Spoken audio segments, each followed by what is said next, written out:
Hello, everybody. We're Hello. back. How you doing? Um, Welcome to the Secrets Chronicles, Paranormal Historians, where the history meets the paranormal. Very nice. Um, we're Ooh, back. great little echo. A Sorry. great weekend. Uh, you went somewhere this weekend because you always, or did you have one weekend home?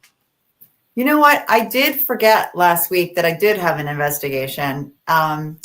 We we're back with Morris County Parks Commission, which is in New Jersey, where we live. It's in Morris County, New Jersey. We investigate lovely historical places, and we had a pre-investigation for our public event. And this is an interesting one because it's outdoors. So outside of the Mm, Willows Mansion in yes. yeah, and it's the Willows Mansion we did feature on one of our shows. So it's outside of it. It's called the Foster Fields Living Historical Farm. So I'm joking that we're investigating with cows, but literally we are. But it's a beautiful historical property. And I love that we're doing the outside, not just the inside, because people forget that, don't they, Anthony, Mhm. sometimes? Like they just Yeah, go yeah. inside and they forget the outside. So I'm excited.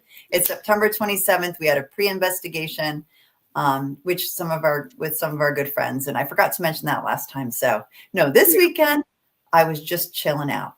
Yeah. And this weekend I had a huge weekend. I Um, know. So figured I'd get me out of the yeah, way because now it's going to be all about you this about time. I'm going to the sit back and eat my sour Haribo bats. my first time to Maine. I never been to Maine in my life. Really? Yeah, my first time. It's nice. I'm driving up there, and all of a sudden I'm looking back. There's water on both sides of the road. I'm like, where the hell am Huh? I? I said, I was there with Uncle Giuseppe, and I was like, we're not in Oz no more. It's like It's like being in it's Baltimore almost. beautiful. It's I mean, in really Maryland. beautiful Yeah. area. Yeah, I was at the Maine Paranormal and Horror Con, the first ever. It was unbelievable. Was it? It was unbelievable. That I mean, the guest. I mean, we went out for dinner and the night before the event, and it's 8 hour ride for me. So I got 8 hours. I left Friday morning. 8 hours, and then we'll get there, and I had to set up, and I was by 4 o'clock, and then went out to dinner and stuff. But it was awesome location, and I can't wait to that's hear what all we're about going to be it. talking about tonight. I'm so But yeah, excited. I got to show my art. I had so many people. I mean, it's the first time that I went from paranormal and horror con in one thing. So it's like I've I never done that. went over Yeah. went over Cool. genres, and the people with the horror and stuff, they loved my pictures. I was like, unbelievable. And hopefully, handed out a lot of cards. So hopefully, somebody be in the audience. And if they're in the You audience, they're gonna actually announce that they met me at the main. Oh, Uh, good. Yeah, let us know, so and hopefully, I'll I post the will. comments. You So weren't expecting that, Anthony? You weren't expecting the horror people to like your drawing so much. We'll get into it, no, but no, no. I never do. I guess I'm the hardest critic of my of art. course, Remember, we all are. I had it Yeah. hidden for years. Only 3 years ago, I just started bringing it out, and I was reluctant to bring it out. And now I've been doing the Paracons or the Paracons, and now Horrorcons. I did the cryptics and everything. I did Yeah, all you the did. things, You and did. and Yeah. they, and everybody seems to like it, and I'm finding it to be like wow. And they're telling me, "Oh, you're such a great artist." I You never thought I are. was. I never thought I was. I thought I was okay. I did make art school, and when I was, but I never went because I thought it was too cool. I had to go to another school, and you know, You were I, too I, I cool. actually made the New York School of Art Really? to go for high school. Yeah, yeah. But they didn't have room the first year. They had room the second year, and they called me, and I didn't know that. yeah, and I was like, I'm here with my friends, and I should have Yeah. went, but I did what I had to do. But Yeah, no, you exactly. know, No, I get it. You're here now. I feel like yeah. you're here now where you're meant to be. So this is great hmm stuff. I So can't believe you drove 8 hours. The whole I'm last going to week just. he was like, "Oh, it'll be a couple hours to get there," and I'm thinking, and I kept saying, "Anthony, I don't think you've looked at a map." I thought it was going to be like 24 hours or something like Yeah, that. no, I was like, 24 hours, it's like I going to Gettysburg, but nah, you know. So I'm just no. going to show you a couple of my pictures that I had, and then we'll bring the guest in. This is me at the show. Oh, looking badass. Look at this, the Spirit Odd. Okay, and this was my setup that I had at the show. You know, all the Nice. different locations, and people seem to love it. Okay, that was my little table there with my stuff, advertising this show and my art. You know, that's some of my art that I had there. You It know, of looks course, I good. had my Seekers Club of the Paranormal. I had Yeah. to have that out too. You know, and then I Yep. reset it the next day. I put more pitch signs up and everything. You know, so here's some of the more of my pictures, and I'll show these quick because I want to bring the guest on. He's No, such but a we great want to guy. get a better look at them in a little while because you can talk about some of them. Yeah. That's a So nice setup. That they had more room than usual. Usually we're like stuffed in. yeah, yeah. They did have a nice. This was a convention center. That's why it's not a That's hotel. right. So Yeah, the Augusta, is that right? Augusta Convention Augusta, Center. yeah, See, I was paying attention. So we have a question that's that's it. really good. This one that I want you to answer because a lot of people Is your ask this art question. displayed, or do you have copies you can sell? Well, after this show and after the Gettysburg one, I really think I'm going to start making copies, and um, you know, I will sell some because I like to get some of my art out there because people have been asking about it. I was also Yes, they about have. making some T-shirts and some of the on some of the pictures and stuff like that. Yeah. So I'll let everybody know when I can get to that point and start doing that because I mean I never thought this would ever be such a um so Yeah, really, I agree. Like I think the last couple times I've been with you, people have asked you if some are for sale, and I think it would be cool, like in Gettysburg, for you to sell the yeah, Gettysburg one, like prints of the Gettysburg one, hmm that pertain to the location. yeah. I mean I will have a main one because I did see somebody up on the balcony waiting, you know, looking down. So Cool. Well, you have a customer here already. yeah. Our friend So, Melissa. Hi, but Melissa. I'm definitely getting the book together with the pictures. Definitely Yes, have we're to get doing that that. together because We're people have been doing that. asking about that too, and everybody's like, Okay. I would buy that, so we will. It's got to be it's a priority for sure. Yeah, I'm going to have to get the books and the print out and stuff like that. Maybe by next year, I'll have one. I'll have a book to start. Definitely So by next year. let's get our guest in here. I can't wait to talk to him. Yes, Well, it's talk to him some episode more. We 48. spent Are so we? much time this weekend, Friday, Saturday, Sunday. You know, we missed each other on Monday, so I have to bring him back on Tuesday I to have love a it. conversation with him. You know, so yeah. So here, Jennie, take the honors. I will. And yeah, it's episode 48, correct? Oh my gosh, I can't believe it. We are nearing a year, people. That's right. I also Nearing a year. we're booked. We're booked with guests into February 2026. We got guests, so that's awesome. So So I'm sorry. Bring no, it's in our good. guest. Keep on coming back, everybody. We're booked until February. Unbelievable. So Adam wants to know what shirt I have on. Let's just get this out of the way. I'm a massive David Lynch fan, and I recently found out that our friend Adam is as well. So I've got a Twin Peaks shirt on, our diner. Damn good coffee. He'll get it. Get the little midget dance in the background. We always talk about our shirts. You got a new one today? Oh, I got Paranormal Investigator. I got this at Gettysburg. Okay. With the Ouija I also board. got this Nice. on here. Oh, that's really nice. That's the design king. Yeah, Doing that. and they did a really good job on these also. He really did. Get, He really did on everything. On everything. Yeah, they went out on everything. So yeah, I'm really excited to talk to our guest. And yes, me too. Sorry about that. You know, talk to our guest on this because he was there the whole weekend with me, and cool. You know, him and his wife, and it was a great time. So you're gonna love this guy, you guys. Okay, really, do the announcement. Warm welcome to Jeremy Cotter. Welcome to the show. Welcome to Seekers Chronicles. Hey, hello. How you doing, Anthony? Hello, Jen. How are you guys? Hello. We're Nice to doing have you. good. We're doing Well, good. thank you. It's my pleasure to be on here tonight. I really appreciate the opportunity. So, you know, We're so happy to have you. It's perfect timing. it Yeah. really is. It was an amazing weekend full of crazy times, but it was definitely worth every minute, and I definitely wouldn't trade it for anything. That's for sure. I love it. You know, Crazy times with Anthony Simonelli. I don't believe it. Yeah, I may we have had a few of those. dinners together, lunches, breakfast. Oh We yeah, had a whole deal. yes, we did. That's for sure. You know, I love it.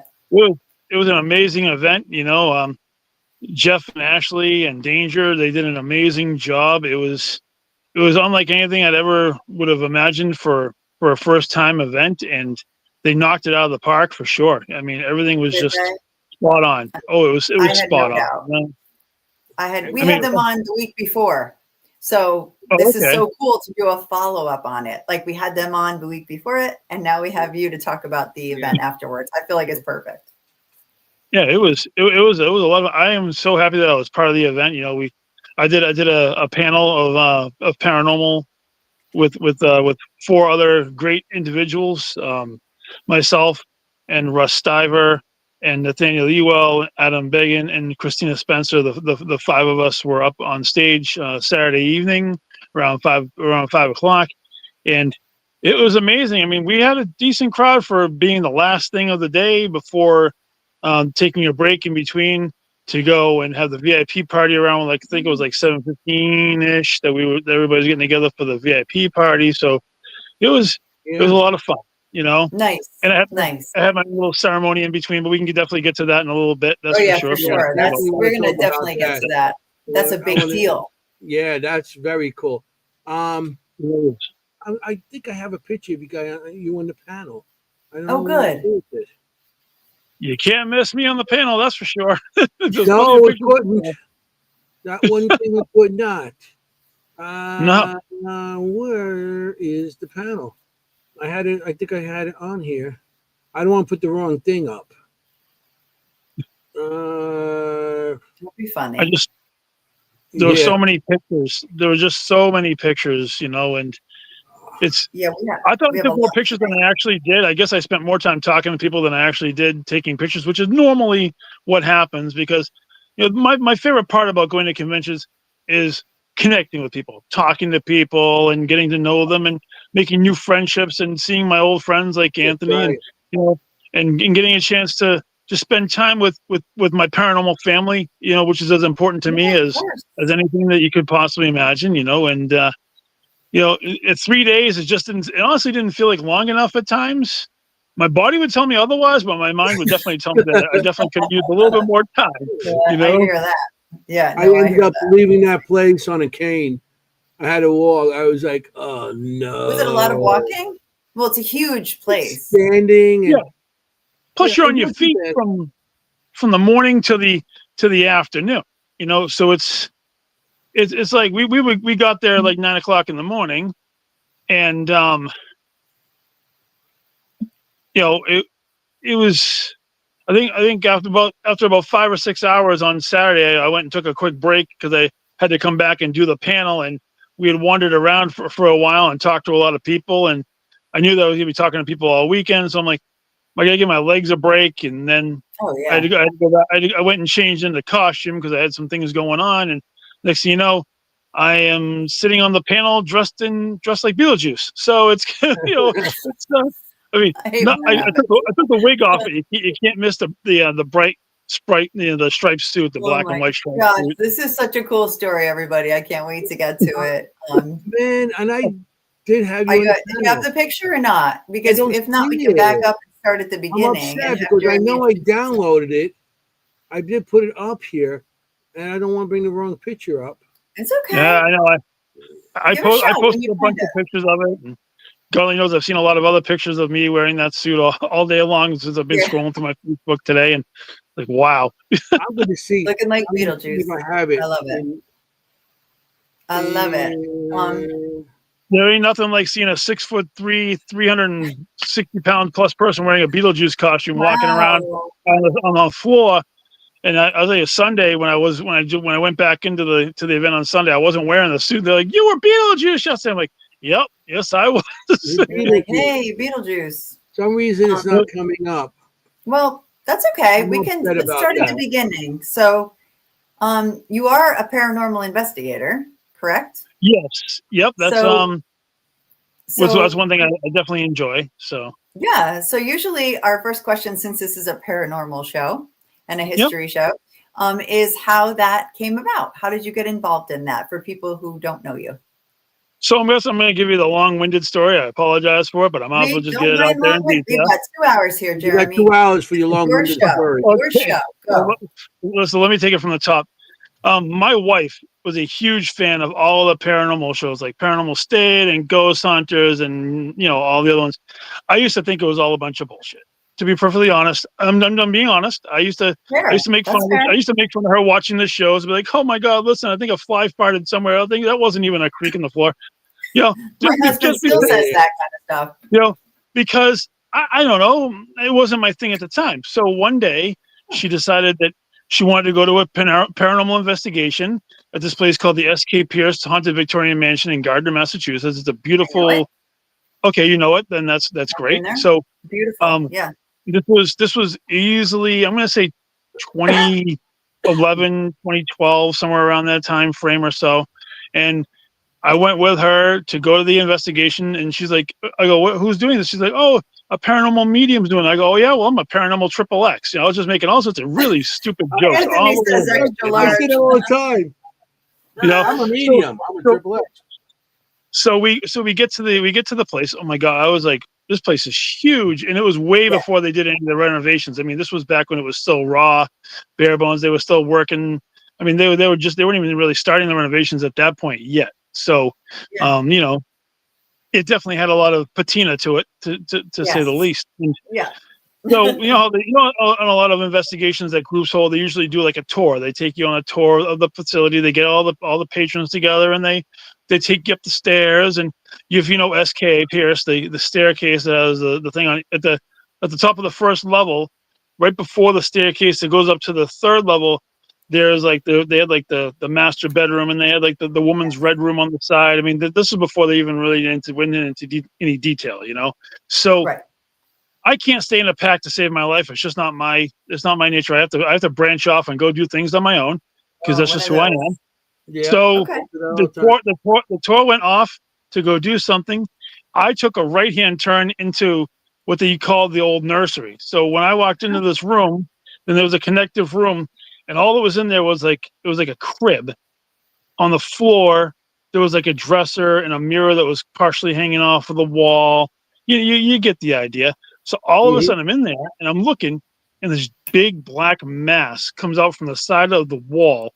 It literally blocked the window and the street light you could see from that window for a couple of seconds, and then went poof and disappeared. What? And I'm like, what in the blue hell was this? So because of my previous thing that I used to do, I'm sitting there looking for wires. I'm looking for a smoke machine. I'm looking for a projector. I was in, and we'll talk about that later. I was in some, a performance art at one point, or performance thing. And we'll talk about it. I was looking for a way that this could possibly have gone, and there was nothing. Like, this was just, it was an old wall, a mirror, and the wire that kept it going on. And I was like, "Oh, what the hell did I just see?" So I backed slowly out of the room, and I went to go find my wife. And I go, "Honey, I don't know what the hell this was, but I just saw something crazy." And she's like, "Really?" I go, "Yep." And from there on, that was my very first experience face to face with any kind of an entity of any nature. That's incredible. That's an experience. And I'm very fortunate that since then I have everything has just changed for me. I went from being a skeptic to being sensitive to becoming clairvoyant. So I'm actually able to communicate with spirits now, just like I'm talking to you guys. I can actually talk to spirits directly, and it's really cool. I never thought it was going to happen. I didn't understand why it happened. It just happened. Like, it started off easy, like catching things out of the corner of the eye, like you normally see, and then they would actually come walking out in full view, and then I could start hearing like phantom conversations, and I could actually hear them clearer. And then I started realizing that I didn't need equipment to be able to hear what was going on, and I would have people who were at investigations that I was at using equipment to verify what I heard. And it's weird. I have a lot. Usually, it's a lot of child and woman spirits that flock to me for attention, and then sometimes I get the alpha males who will kind of try to like step up to me because I'm a big guy, and how male, whatever it is, but bravado or whatever. But wow, it's really cool, and we can definitely get into a lot of the other places. I mean, I was very fortunate. I'm very happy that I've had a chance to go to places like the Lizzie Borden Bed and Breakfast. I've had the chance to go to many, many places, and I learned to have an appreciation for the paranormal. Not because of TV shows, because I really didn't get my start in TV shows. I really didn't sit there and watch the shows. I was more interested in learning experiences, and then I would work with like different mediums and people, and trusting my instincts and opening myself up to all experiences.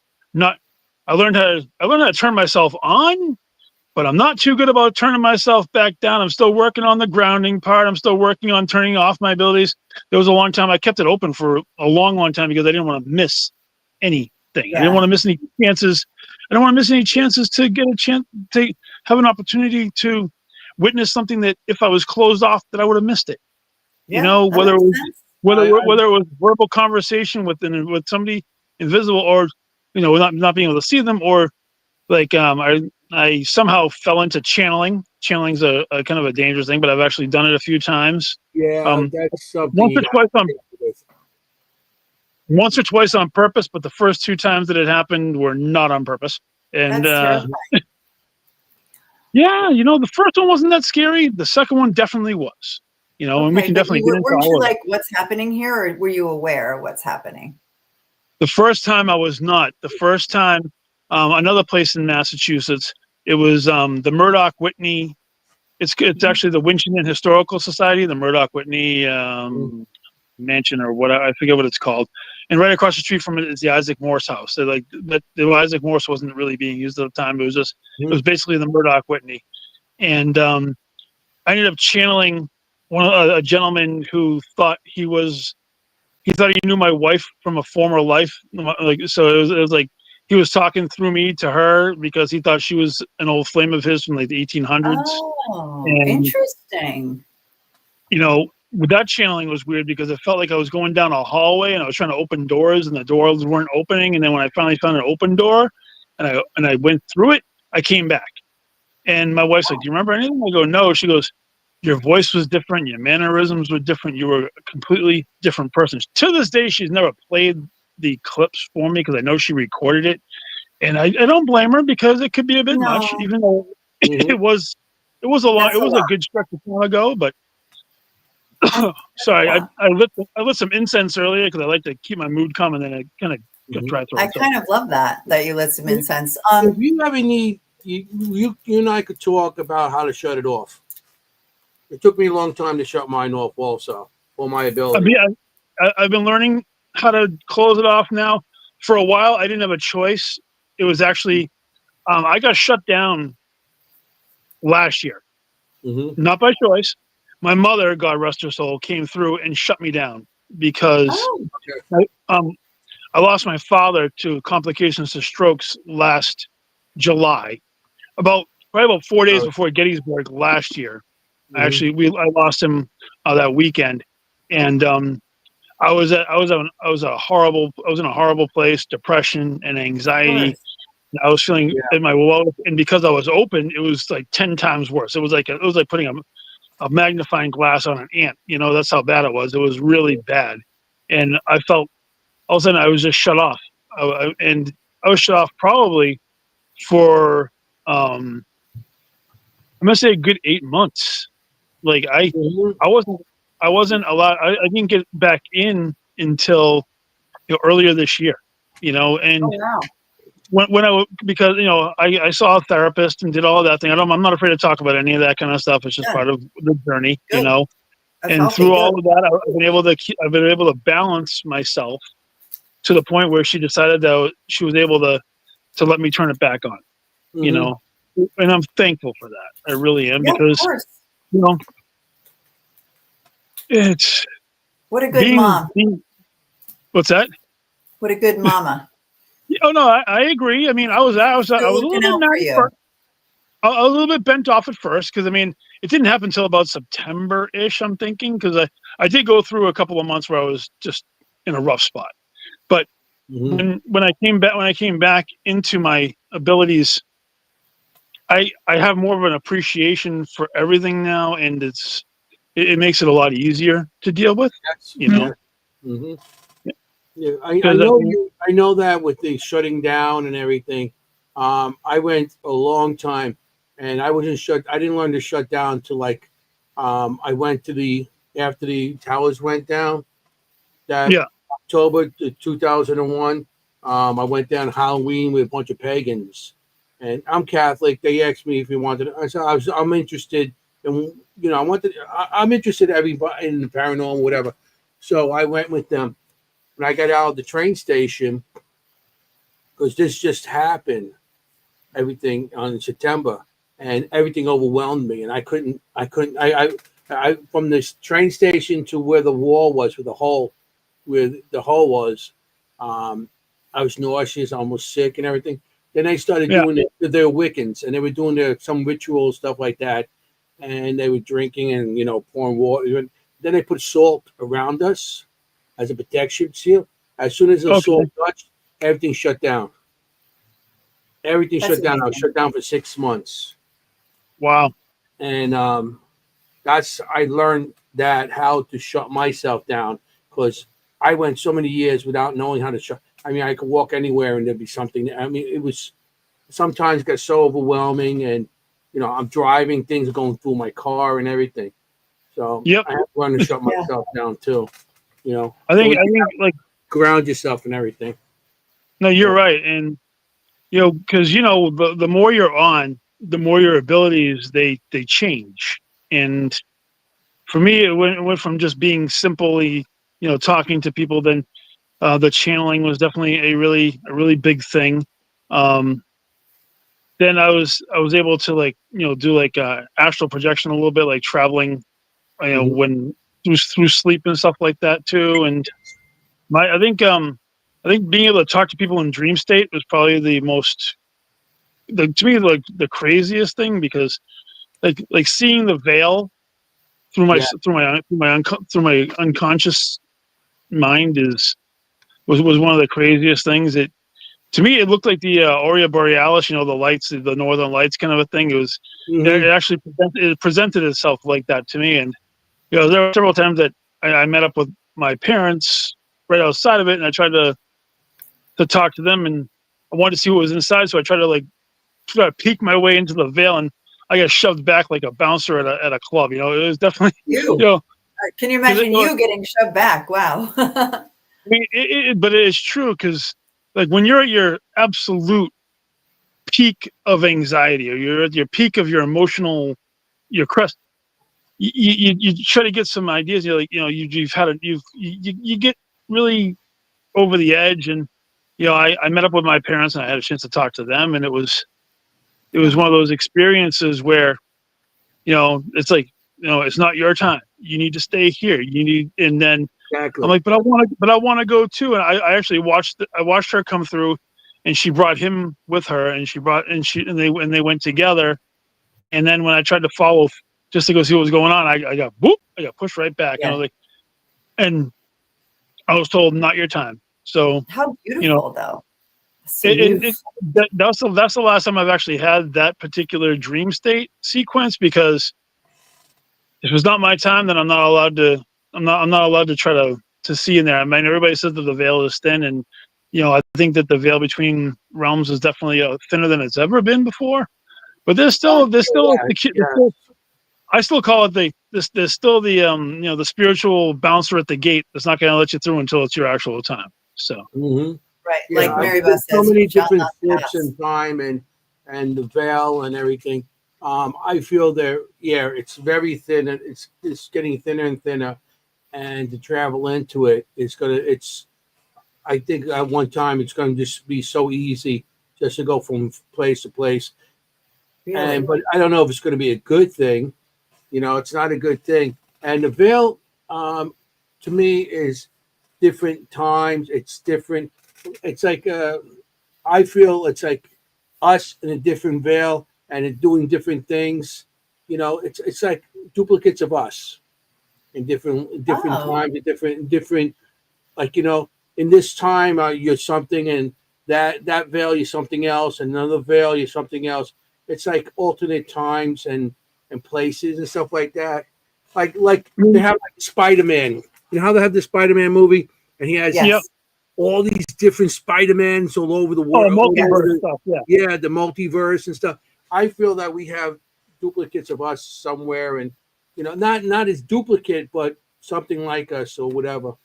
I hate to say it, I think it's that way walking around these days. I've actually seen people who are like direct doppelgangers of other people, and you would swear, aside from like hair colors or skin tone, like the facial structures of many people that I've seen. Because I mean, I work at a hospital. That's what my real job is, and you see people like, I know that person, and you're like, oh no, I guess I don't know that person, but she looks just like somebody else that I know. And it's amazing.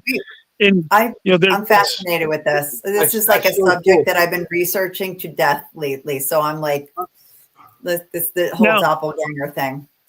I will definitely say this. I'm not a historian. I'm a person who lives life through experiences. So for me, everything I talk about comes directly from the heart and what I definitely believe. And lately, it's kind of weird. I spend a lot of time, like I go to the gym a couple days a week, and I'm like watching the monitors up on the TV, and they like the History Channel is on one of them, and Discovery Channel is on the other TV, like right where I'm always standing. And when the travel or the Travel Channel, whatever it is, and there was like they were talking about like when they they unearth different civilizations, whether they've been finding more and more civilizations in the jungle, and the civilizations that they're finding up in the Antarctic and like frozen areas, and in the desert they're finding, and the underwater cities. And you realize that these places actually did exist, and they're finding mechanisms that they can't even explain by today's standards how they work with all of the advanced technology. They don't even know how these things work. There was one particular episode, and I know it's getting off topic of shade, but let me just figure to bring it up. But I love it. Go for it. I saw this cube that had all these gears on it that they had found in a temple in I think it was South America. I think it was like a South American temple that they found this thing in. And they all stayed around and they had no idea what it was for or how it worked. And these are scientists who deal with things that are much more complex, at least complex for us nowadays. They couldn't figure out that this basic box full of gears and what it might have been used for. And then my other favorite thing is the Easter Island heads. The heads of the Easter Island. And the fact that those things have full bodies underneath, and they're all holding weapons. They've actually done sonar to show that they're actually full-bodied with weapons. And then you think to yourself, how long did it take them to get all the way down so that only their heads show?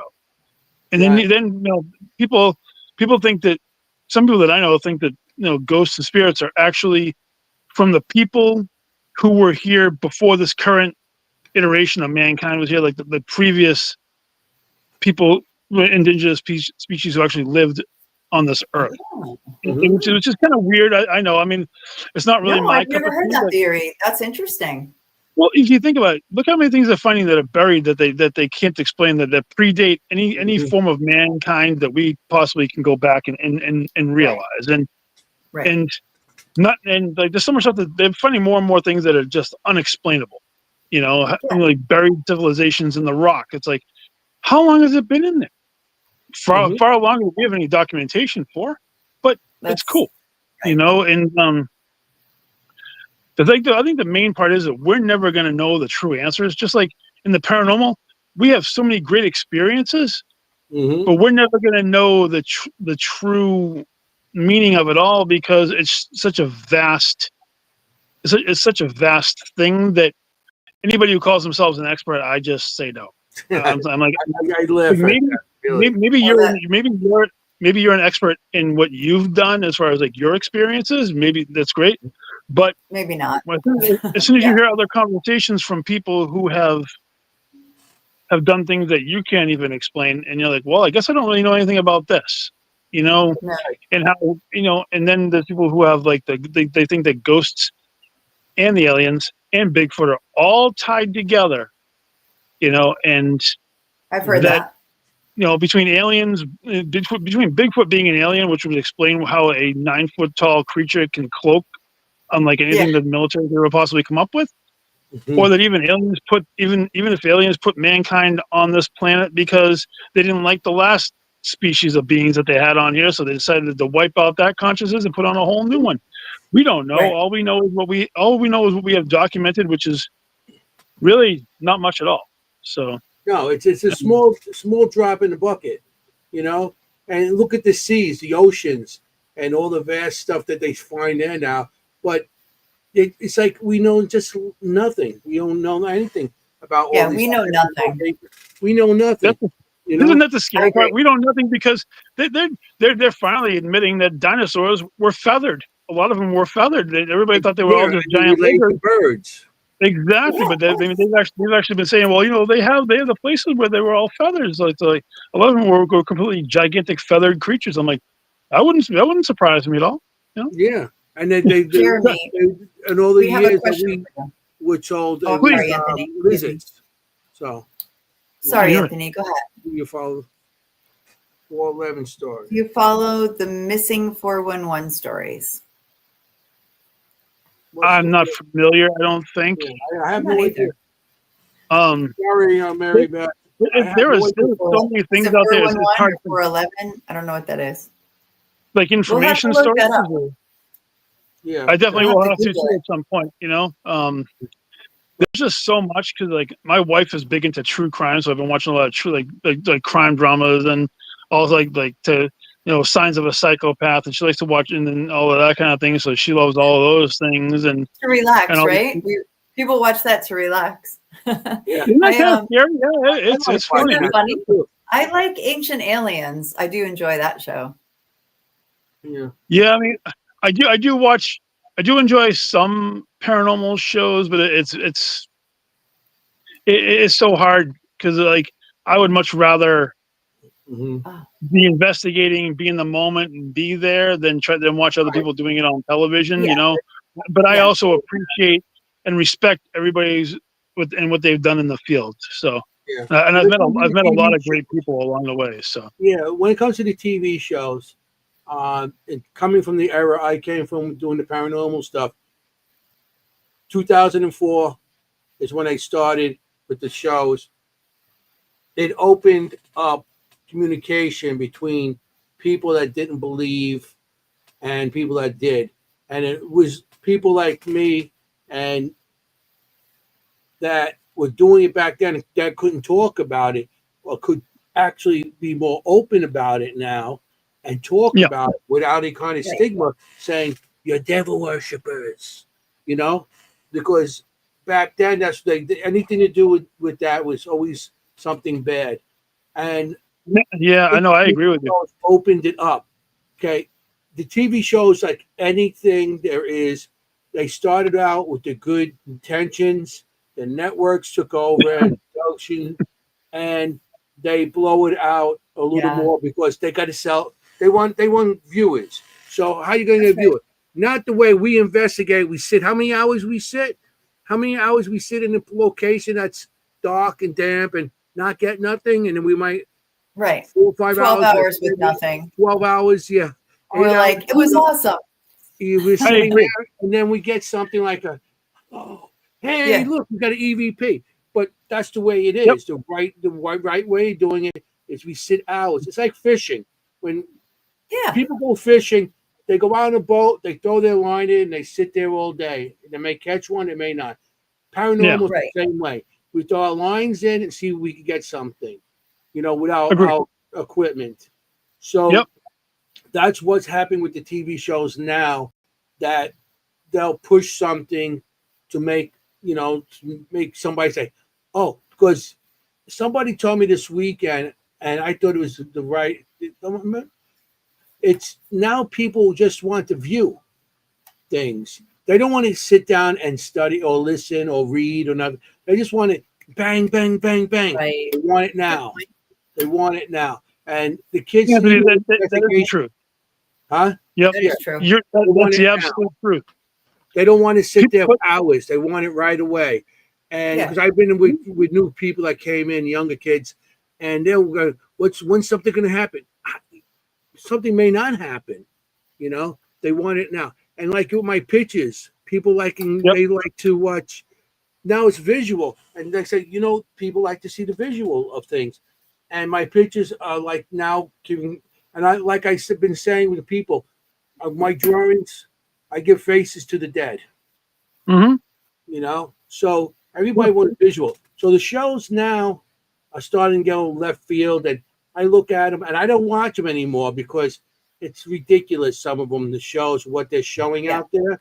But I give the shows a credit at the beginning to actually open up the paranormal for a conversation with people that have it, that have the feelings of, the seeing and psychics and everything else. And then, of course, you're going to get the people that are going to come in now, too, that part of that they want I question some of their abilities sometimes.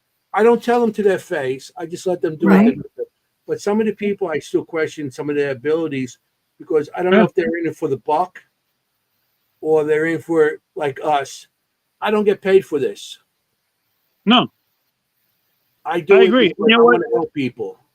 To expand for a second before we move on to another thing, obviously we have lots to talk about, but I agree with you entirely. It's that 15 minutes of fame. It's that, it's how many likes can I get on my TikTok videos? How many likes can I get on my YouTube channel? How many? The shock value, right? But it's because a lot of people make their revenue exactly. And we also know that when they make a show like Ghost Hunters, they're filming for like 5-7 days, and they compress it all down to 42 minutes plus commercials. So when everybody thinks that there's something happening immediately on every single show, whether it's those or some of the YouTube shows that I've watched, which are even more obnoxious, but I'm not going to get into that. That's their personal business. I don't want to get in. I'm not going to give them, and I'm not even going to mention them by name because I don't want to give them any press where I don't feel they deserve to have it.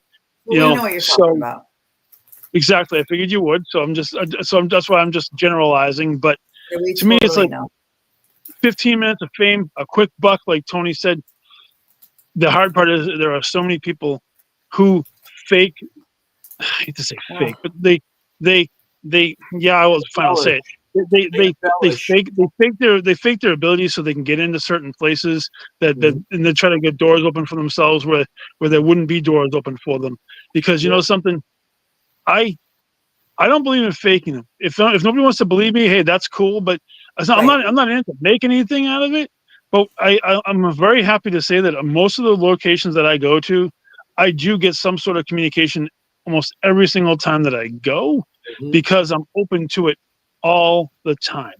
When I go in, I open myself up before I even walk in the front door. I'm always very respectful to the spirits. I don't go in there saying, show yourself and I think that's so disrespectful. I want to slap the people, let alone the ghosts want to slap people. I really am. I just like, you're not here. You're in their home. You're in their backyard. This is their place to live. Your ass is leaving in 3 or 4 hours. They're staying here for as long as they have to. So show some respect. That's my biggest thing. Show respect. 100%. Just like I show respect to people who I'm talking to, like you guys and everybody else. Show respect to the spirits who reside in these places. And please, if a spirit's grumpy, don't call them the friggin' D word. I'm not even going to use the D word because I hate the D word. And we all know what the D word is. We all know what the D word is. Nope. And I'm not talking about devil. That's the other D word that everybody seems to think is attached to every negative energy you can possibly think of. Nope. Like my wife and I learned. Go ahead. Sorry. Jeremy, I have a thing when people say that. I tell people you're not that special.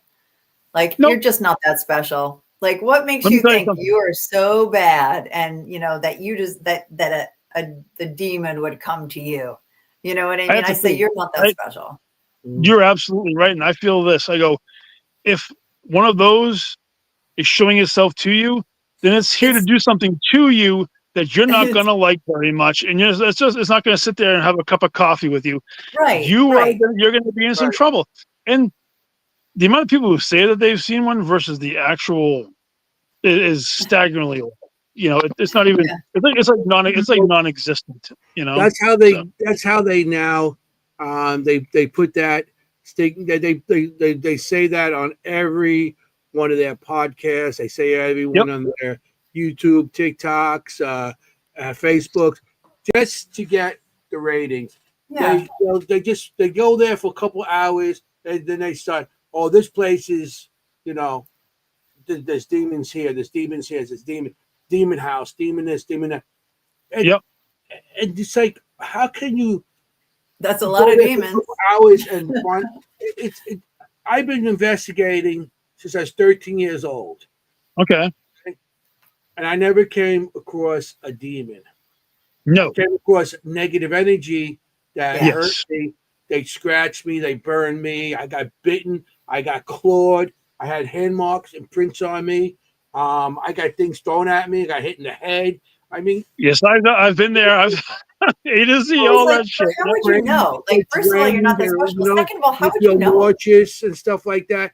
I mean, I've been all this, and as an investigator, I welcome it and to an extent because that shows me that they're there. And they're not most of the time, and I would say most of the time, all the time, they're not trying to hurt you. They're trying to get your attention by these things. Yep. And you are right. And Jenny, by what you were saying, how would you know? Basically, I don't know if Anthony might agree with me.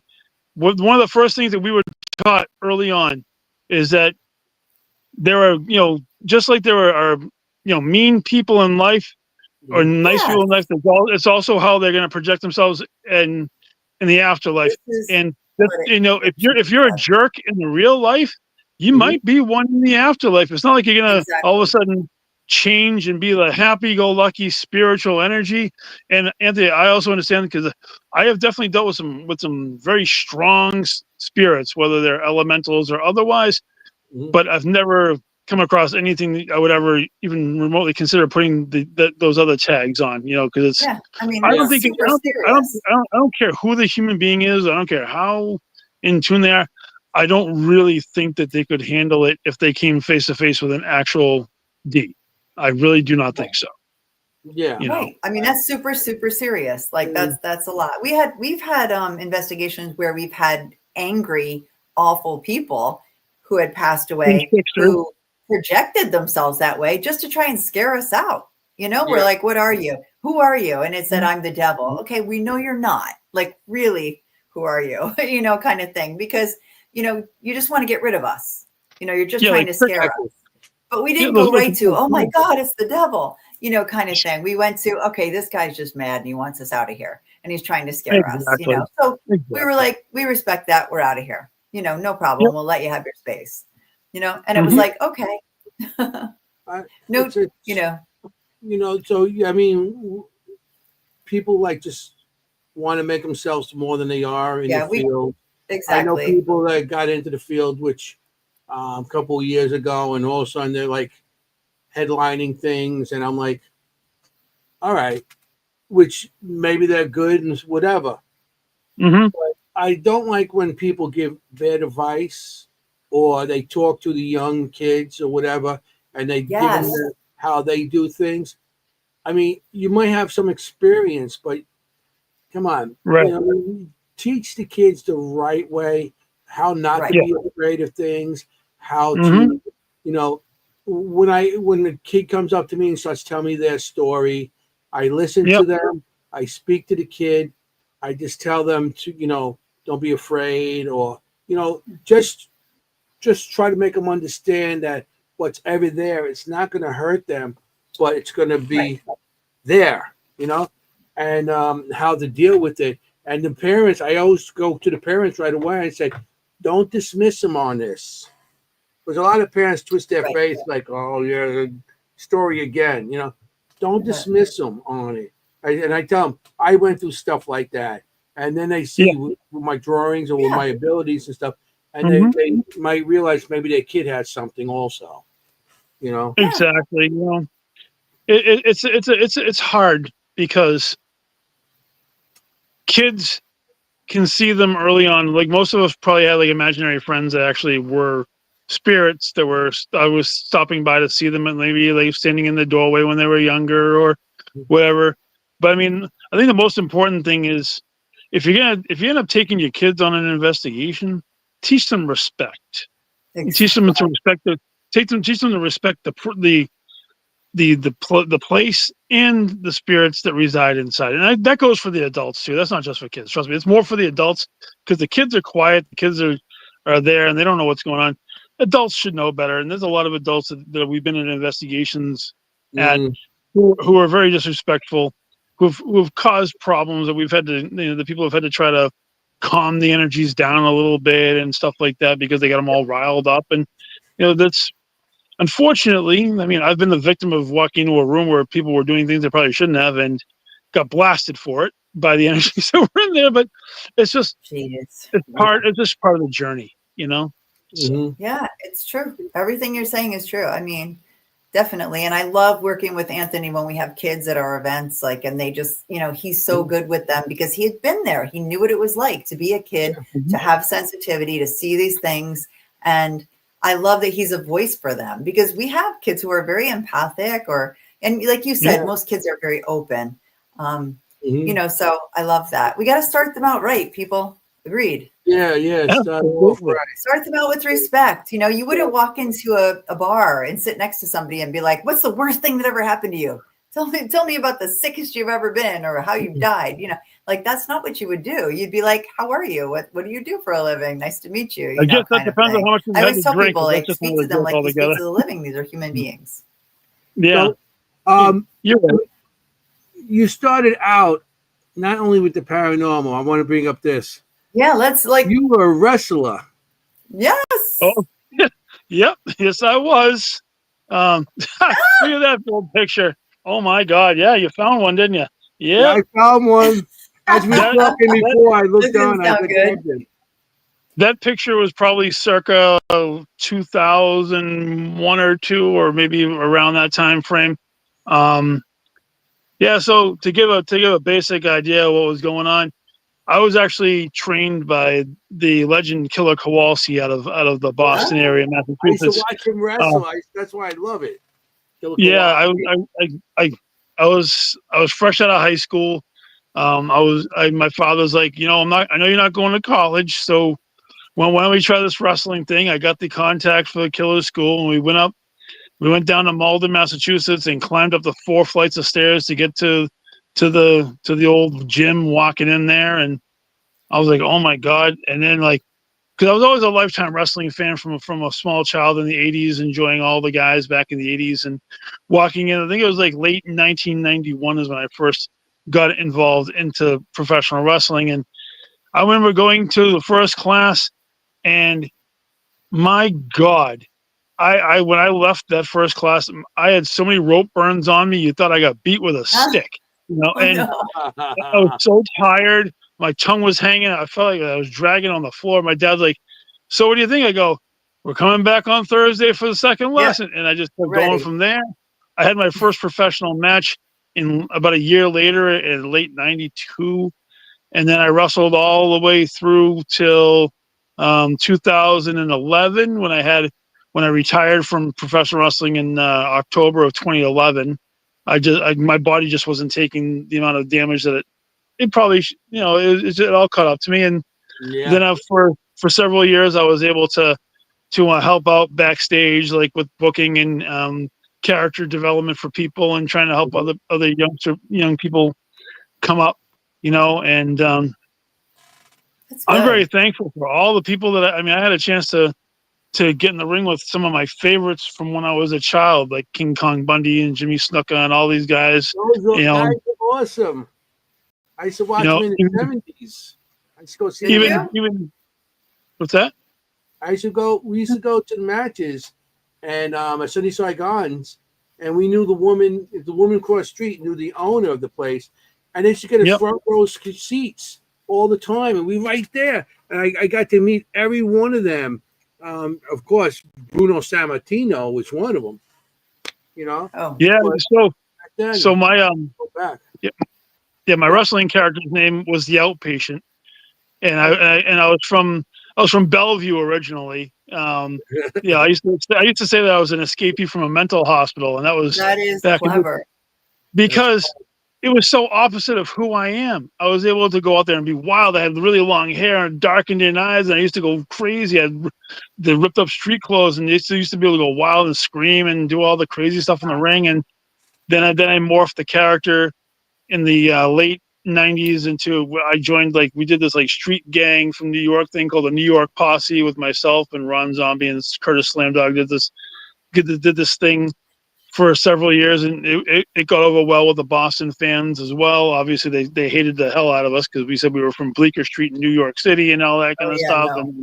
No. And then later on, I morphed back into the Outpatient because all the promoters wanted me to do that character again. So I changed it again and I modified it and things like that. And it was quite a journey. I enjoyed it a lot. It was a lot of fun. I would never trade anything in the world for it.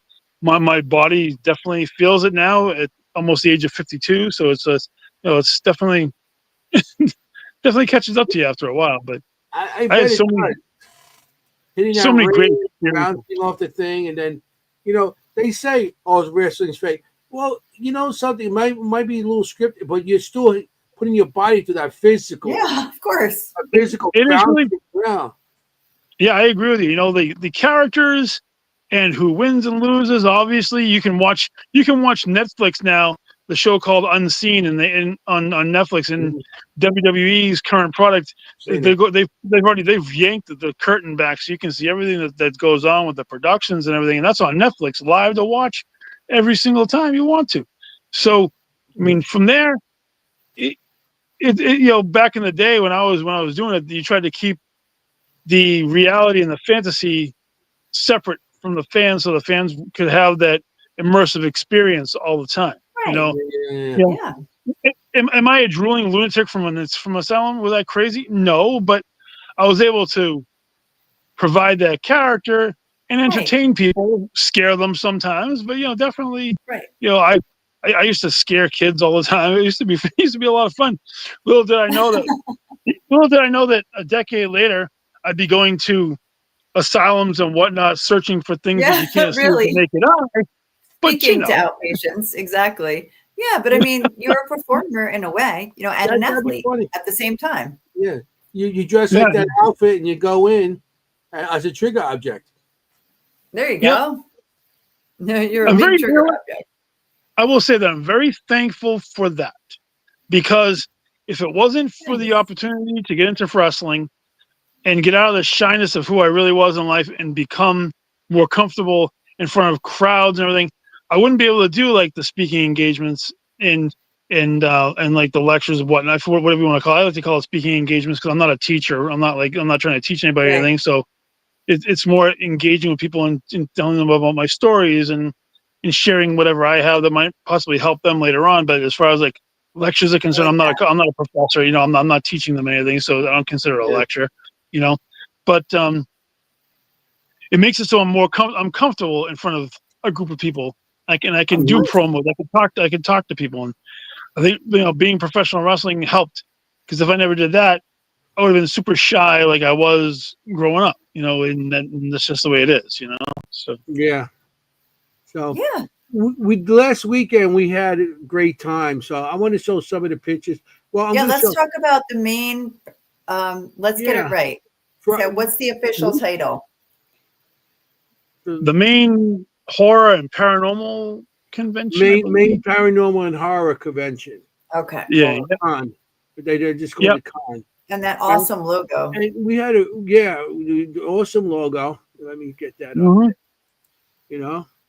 There it is. Danger Close. What do you call it? Michael Danger. He Casper, he designed. Yeah, talented with design. Yeah.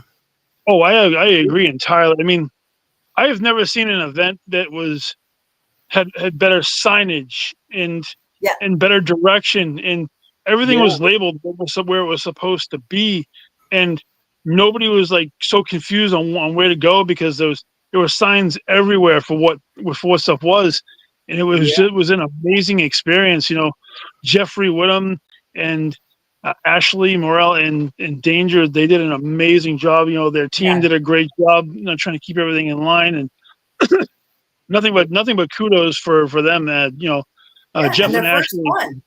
I mean, it's the first one. It's the initial, you know, inaugural. And if you told somebody, if you told somebody that was their very first convention, they'd probably call you a liar because it was so.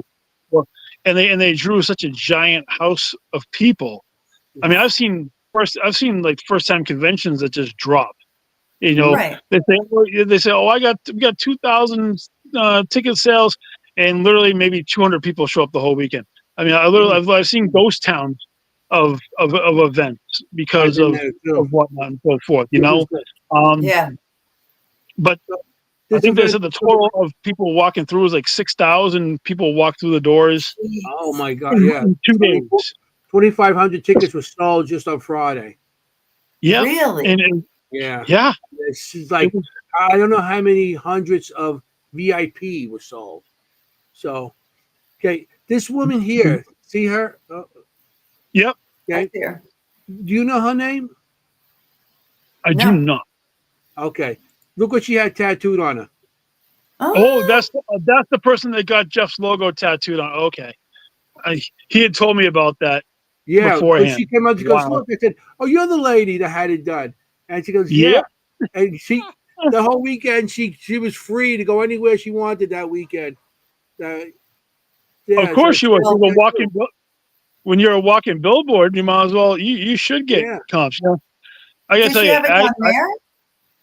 Huh? What's that? Did she have it done there? Were there tattoo artists there? No, she had it done previously. Yeah. Oh my God, that's great. Yeah, they came out. I remember she had it done.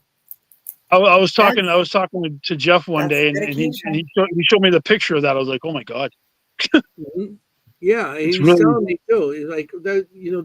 I'm like, it's a beautiful logo. You know, yeah. I mean, they did such a good job that they actually got billboards at Times Square. Manhattan. Yeah.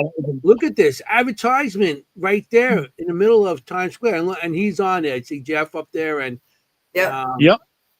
So, and Mary Jo also, they had this.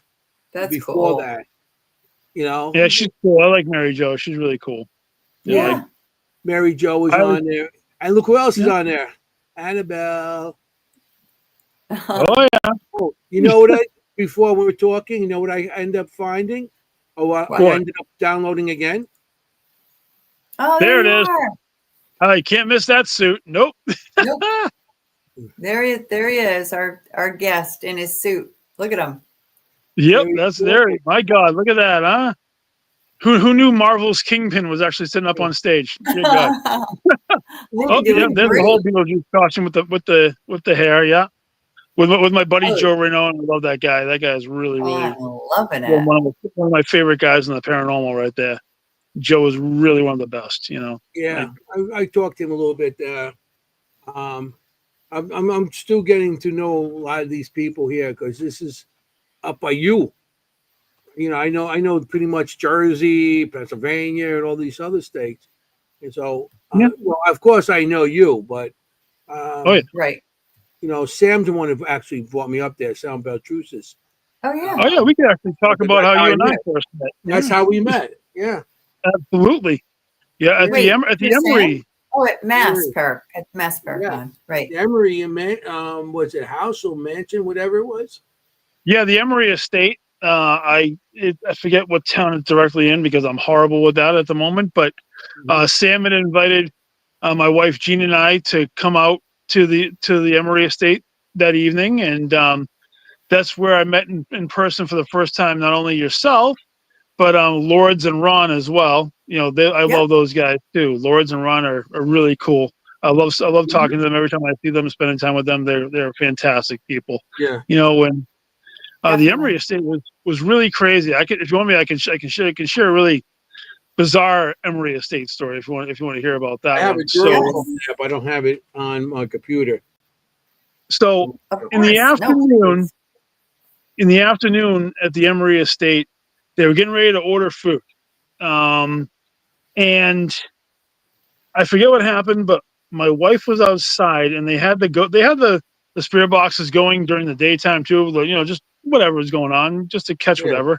Yeah, we had a and all of a sudden, the thing said steak and cheese, and I'm like, what the hell is that?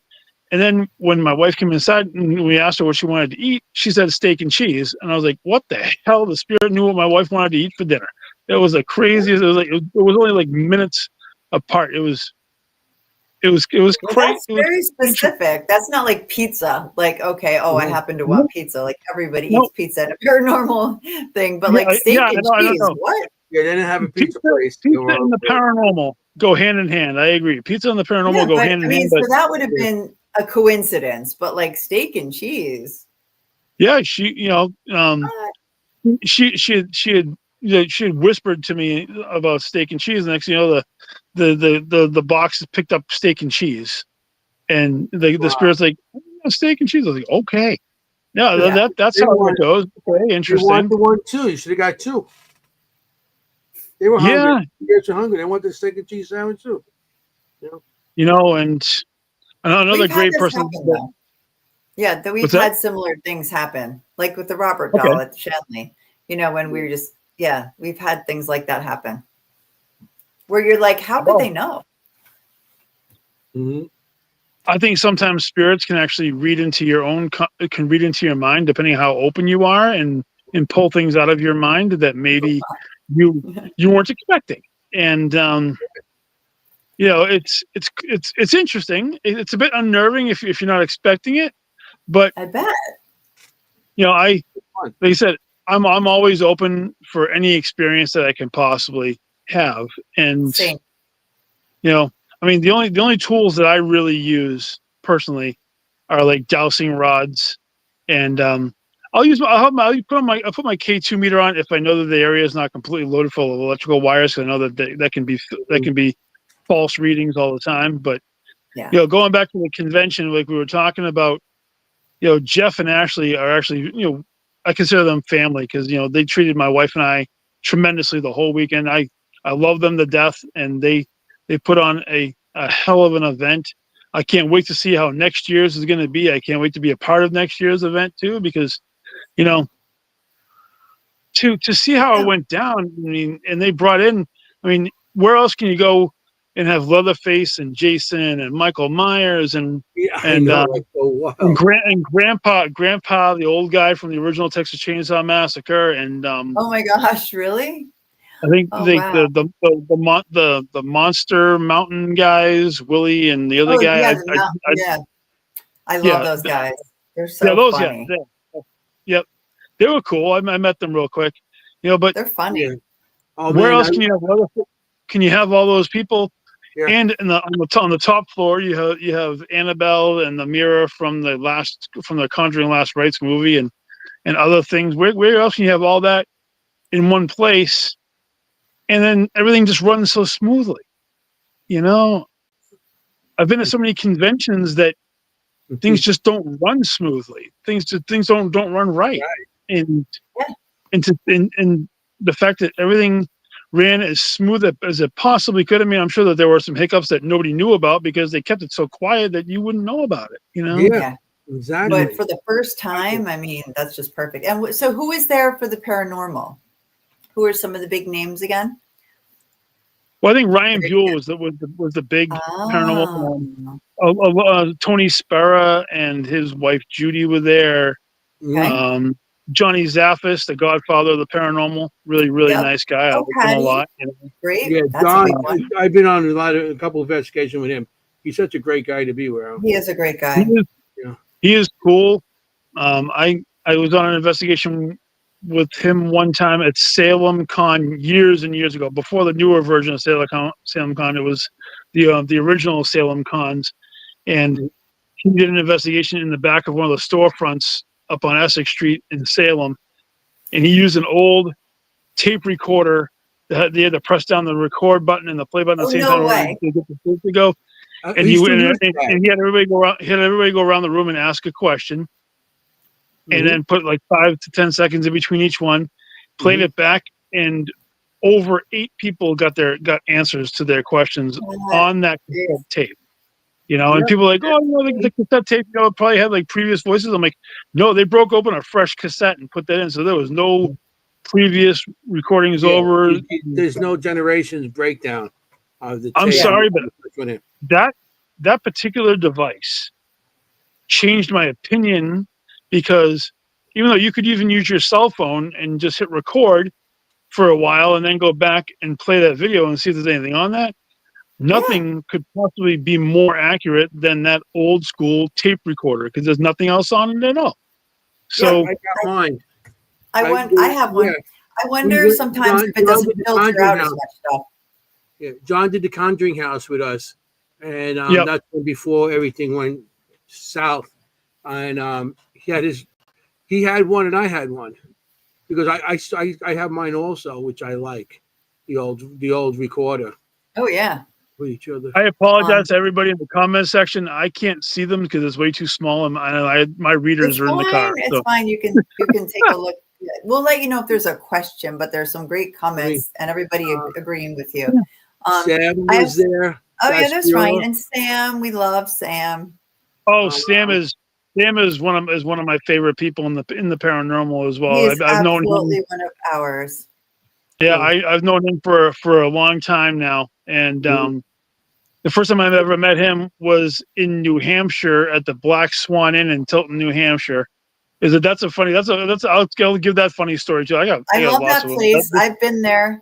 I love that place. So we were doing an investigation there with some friends of ours. I think Brandy Wells, the psychic medium, she was running the event there. Wait a minute, because I was there with both of them too. That's funny. You know what? We might have been there at the same time and not even known each other at the time. You never know.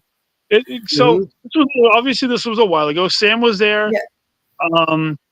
Kristen Capucci, she's a tarot reader kind of person. She was there as well. I remember her. I love her. She's a darling too. But so we're good. We're getting ready to go down to one of the side house. You know how like the main house, but then they had like the side area. And we were going down the stairs. We were going down the stairs, and my poor wife, she tripped over her own feet and she flew in the air, and I caught her in midair and stood her back up. And Sam's like, "Wow, that was an amazing catch." I'm like, "Well, thank you." Yeah. I saved her from face planting on the ground outside of the. Well, that's your wrestling background. You're quick. Like you're quick. I know that if she was in the room with me right now, she'd probably be strangling me for sharing that story. But it's okay. No way, we've all done it. You know what's interesting? Like going back to John Zaffis, the first words that man ever said to me were, "You have a doppelganger." Speaking of. Wow. Yeah. Yeah. Yeah. That's a D word. That's a D word I don't mind saying, is doppelganger. Yeah. He said you have a doppelganger. I was like, okay. Hi. Nice to meet you. Yeah. Adam was great to say cannoli. Adam. Yeah. Cannoli. We have a drinking game on our show, Jeremy. Welcome to the drinking game. If we say cannoli, you have to take a drink. All right. We tend to talk about cannoli a lot on the show. That's all right. But going back to the event, there were a lot of tremendous vendors too. I give them all credit for making them. You're talking. Some of the vendors that I came across. There's some of the stuff that they had. And like another one of my favorite people, Danny and Lauren, the Radicals. Oh my God! Oh, I love them, Danny and Lauren. I love them. They're always with them.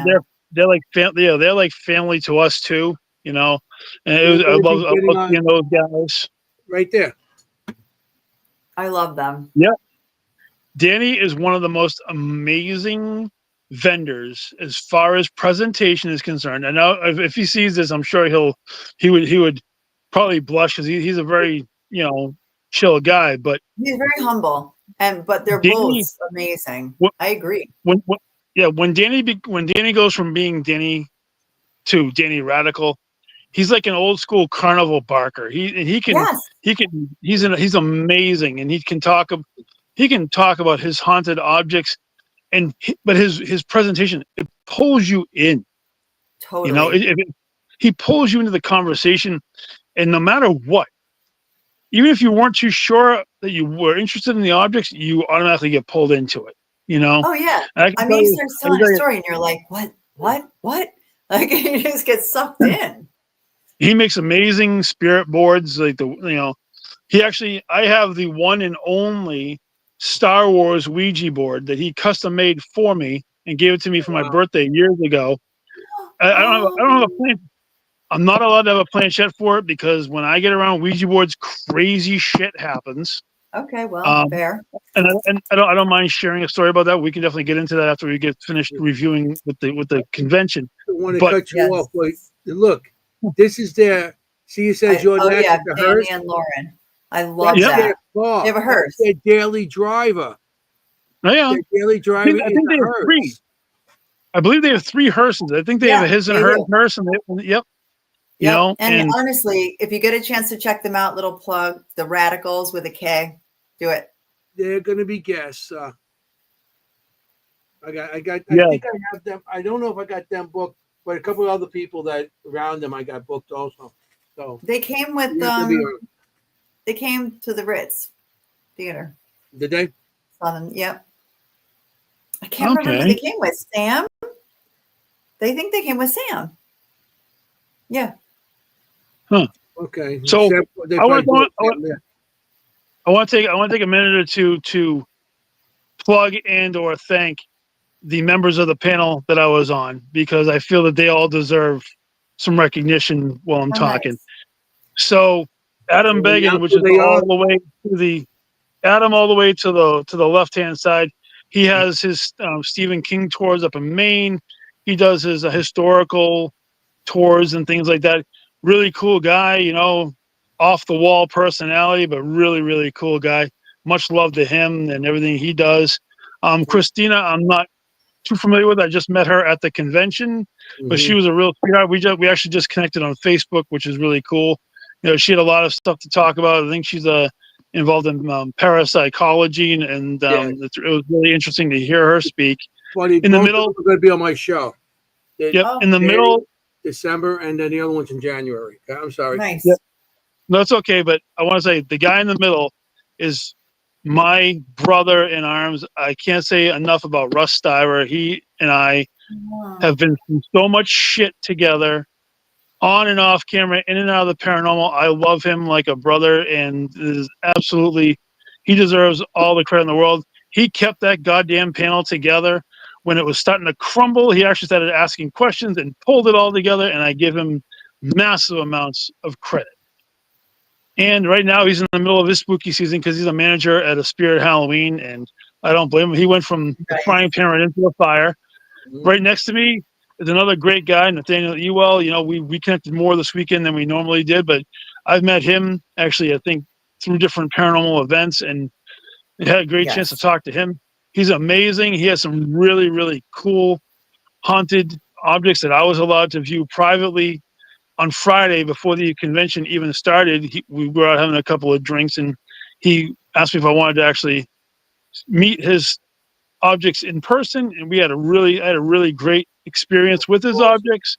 I won't get more into them because they're his to talk about the tale on them, and I don't know all the backstory behind them, and I don't want to put any lore on them that may or may not be there without letting him do it first, because they're obviously his. But everybody on that panel was fantastic.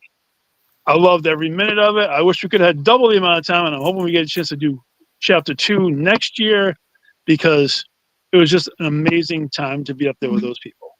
Maybe I could join you next year on the panel. What's that? Maybe I could join you guys on the panel next year.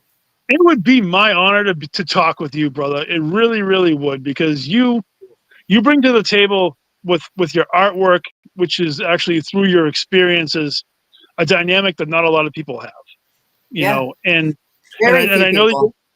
and I know that you don't like to take credit for your artwork, and you're very humble about that stuff. And you and I talked about your artwork on Sunday when we actually had a few down moments when the crowd was a little bit on the thinner side, so we actually were able to talk over the white noise, which is all the people walking around. And I admire you for doing it. I kind of wish I should start doing that shit, but I don't even. I couldn't draw a stick figure to save my friggin' life. So for me, I would have to have an artist there side by side with me drawing what the hell I see Like in a order to sketch be able to artist, make it like a police sketch artist. Exactly. Yes, right. Like Yeah, no, but Anthony like has good advice for that. He does. What do you tell people who say they can't draw? What I tell people? I'm like your fangirl. Like, what do you tell? You always tell people who say I can't draw. If you can't draw, you know, you could draw a little stick figure and put on the next side, on the side of it, what you see. Describe it. The color of the hair, the eyes, what you see, the shirt, the color of the shirt, and then just label it, put it there, put the date on it, how the date, the time, what time of year or whatever, and weather. Put it there. Just everything.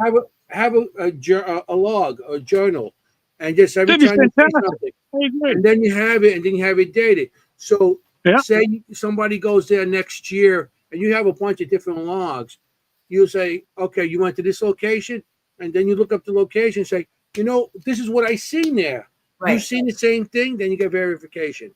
Yeah. Yep. You just give yourself notes of what what you see, what and how you see it and why you see it. Because sometimes I see things and I just write, you know, and if I get a name or if I get something that they're into, painting or something else, or even farmer or whatever. You know, I'll if you see it on side of mine, I write the story also where I seen it and everything else. So that's cool. I can start my own collection of SLS stick figures because that's about as far. It is the SLS, right? The one that shows all up. The drawings look the same, but the description's different. But I mean, all you have to do is log what you see, and then you could go back to it later on. You don't have to draw. All you give yourself like some notes, and then, like I said, where you seen it, the time you seen it, even how the weather is outside. Because that affects investigations also. If it's raining, lightning, if it's a dry, if it's cold, that can affect also locations, how spirits manifest, you know? That's cool, you know, and take a little bit of a side note. I actually want to talk about my personal favorite paranormal person, which is my wife, because we actually did our 15-year wedding vow renewals at the convention right after we got done with our lecture. With my lecture, we actually went out to the banner out in the middle of the floor around 6 o'clock or so. So it was quiet. The people had gone, which was nice because my wife doesn't like having a lot of people around her anyway. We were surrounded by great friends at the time. I wish I could have told more people that could have been there, but for some reason we were trying to stay respectful to the times between the event and the actual VIP party. So beautiful. She was dressed in a nice black dress. I had the Beetlejuice costume on. Yep, there we go. Oh, look That's at the one with the mask. I didn't wear the mask during the ceremony because I felt it might have been a little too weird. But my best friend Russ, like I was just talking about, he actually did the actual vow renewal for us. Nice. You know, I was just about to ask who did the ceremony. Oh yeah, you guys look so good. It was kind of funny. He even had it all written down in a notebook that looked like the book of the recently deceased from Beetlejuice. Oh wow! So he and his lovely wife Nicole did all this work for us. It was a great time. I loved having it.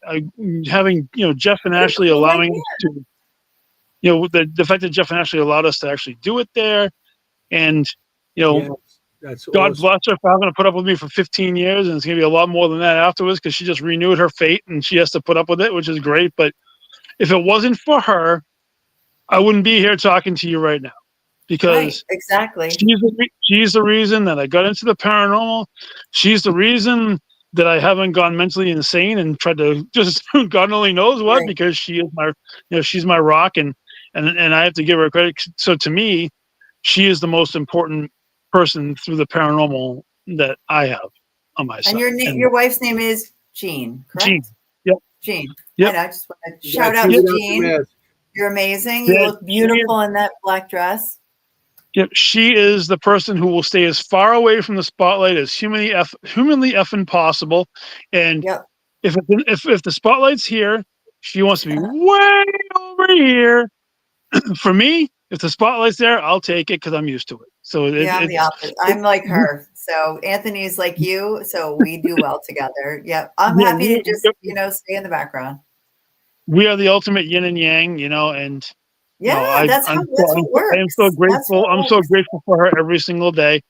I know it's a huge plug for her, and I wanted to get a chance while we were talking to talk about this, because it was a big thing for us, and we were so happy that we were able to do this there, and I truly thank Jeff and Ashley, who allowed us to. There's Russ and his lovely wife Nicole in the last picture. There we go. Yep, there's Russ and his lovely wife Nicole, who we love very dearly. And it was so great that they were there with us, and they made the whole thing reality. And I'm thankful for all those guys. And I love it. Yeah, I love it. It was the first thing Anthony told me. I was like, "How is the convention?" He's like, "You got to hear this. They renewed their vows." Like nothing about the paranormal, nothing about horror. He just had to talk about your vow renewal. And just so you know, his anniversary is October, right? October 16th. So happy anniversary. Happy 15th anniversary. This week, my parents are celebrating their 60th. My parents, their 60th anniversary on Thursday. So before I forget that, happy 60th anniversary, Mom and Dad, on Thursday. That's amazing. That's really amazing, and an oddball thing that I didn't realize about it until I actually did a little bit of digging. But on this weekend, my parents' wedding anniversary was the 7th. God rest both of their souls. September 7th. And September 7th was actually there. And the only reason I know this is because they used to play those numbers in the Mass State Lottery every week, twice a week, on top of birthdays mixed in and whatnot. But I love it. Yep, my dad does that. I did the math, and I'm like, oh my God, we did our anniversary vow renewal right around the time of my parents' anniversary. So romantic. And it really is, and it's amazing how it all falls together, It does. It does. When it's supposed to, it does. And when you're fighting it, it doesn't, Yeah. Oh, absolutely. I can honestly say without a shadow of a doubt, my wife and I have been together for 18 years.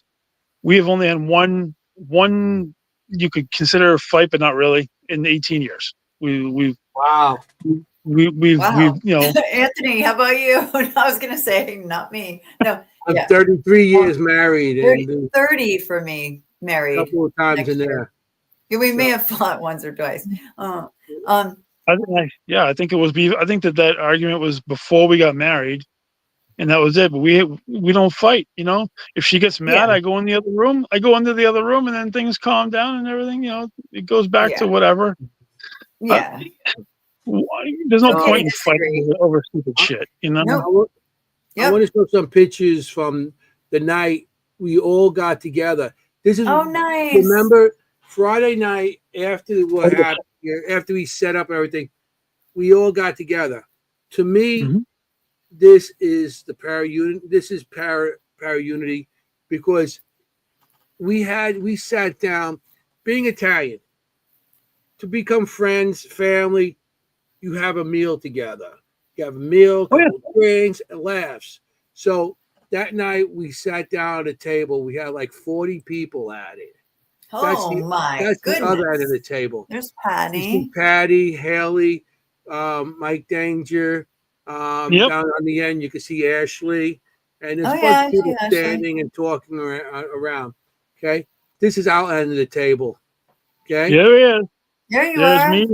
There you go. My wife is actually cut off by the camera. She's like right next to me. Yeah. And I see you. I don't think she really minds. Tell you. because she's really No. shy when it comes to that. I see I Giuseppe. never realized to cut her off. You actually have a couple of pictures with her in it, I think. Yeah, I got a bunch of pictures with her in it. We had to sneak those. That's true. Mary Jo was behind, across from us, and There's Mary Jo. There you Nice guys boob. go. Oh, there that's she is. There she is, VIP. sitting right next to me. Yeah. Is Ashley? That's the shirt logo. she had on for that. Yeah, there's my wife. There's my wife and I looking at the logo. Yeah. I love got it. it here too. See? Well, that's a great photo. Got you. See? Yeah. Tell Jean we got her. She's on the show without being known. She's on the show. She's probably watching. Isn't it ironic that I'm wearing a Beetlejuice shirt right there, and then I ended up dressing like Beetlejuice at the convention? Did you plan that? No. Oh, wow. The Beetlejuice suit was actually a last minute thing because I originally had bought a one of those evil court jester suits to wear at the convention, but I never actually did wear the damn thing because I didn't like the way that it fit. So, and I wanted something. As soon as she showed me the black dress, I'm like, I need to look better than that if we're gonna do pictures. I don't need to have her marrying a clown. So I looked online real quick. I found the Beetlejuice suit, and I ordered it through Amazon. Thank God I had an Amazon card because I think the shipping cost more than the effing suit did. And then I'm sure. I had it sent to me. I got it within like 2 days. I'm like, thank God it's here. Shoved it in the bag, and I'm actually wearing the Beetlejuice shirt right now from. Oh my God! And your wife had a supernatural shirt on. So Mary Beth noticed. This is my ghost, the ghost with the most. Yep. Yes, Demon Sam. Look at that. Yep. The ghost with it's the amazing. We're into our t-shirts on this show, clearly. and then on Saturday night they had the VIP. VIP party, and we all went to that too. Well, matter of fact, it was like a last minute thing for me because I didn't get tickets for it right away.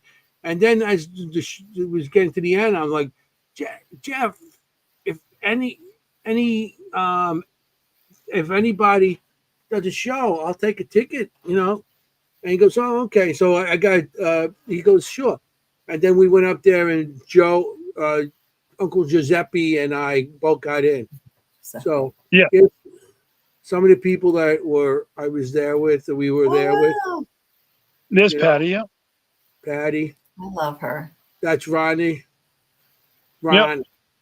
LeBlanc, of course, Mary Jo. April Bussett. Yep, I know April. Yep. And where are you guys? I got you guys too. That's Mary Jo's husband, Bill. Bill is a cool dude. I like Bill. Bill's really cool dude. Bill doesn't get as much as Mary Jo is the attraction there.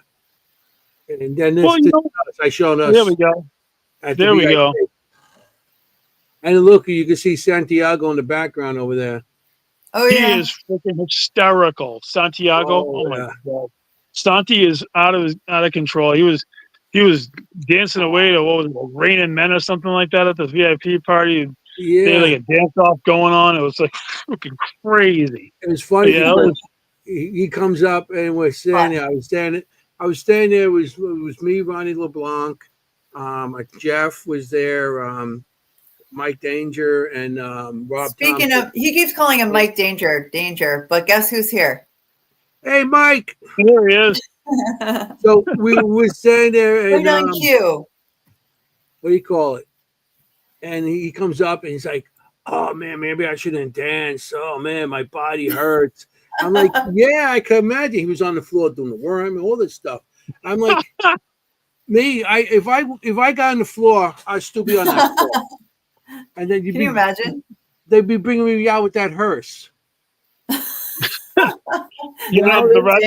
radicals could pick you up and put you in the radicals could pick you up in the hearse and drive you back. You really are next.